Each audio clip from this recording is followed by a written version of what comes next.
کیا آپ جانتے ہیں اگر آپ کو راستے میں کوئی گمشدہ چیز مل جائے تو کیا کرنا چاہیے؟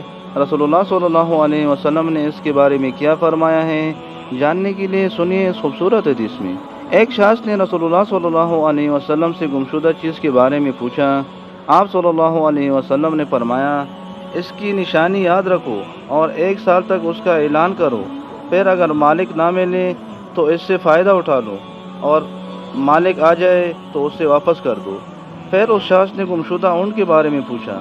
یہ سن کر آپ صلی اللہ علیہ وسلم ناراض ہوئے اور فرمایا، اسے چھوڑ دو، وہ خود پانی پی لے گا، وہ خود چر لے گا، یہاں تک کہ اس کا مالک اسے پا لے۔ اور جب بکری کے بارے میں پوچھا گیا تو فرمایا، وہ تمہاری ہے یا تمہاری بھائی کی، ورنہ بھیڑی کی خوراک بن جائے گی۔ یہ حدیث ہمیں امانت، دیانت اور دوسروں کے حق کی حفاظت سکھاتی ہے۔ صحیح بخاری حدیث نمبر 91۔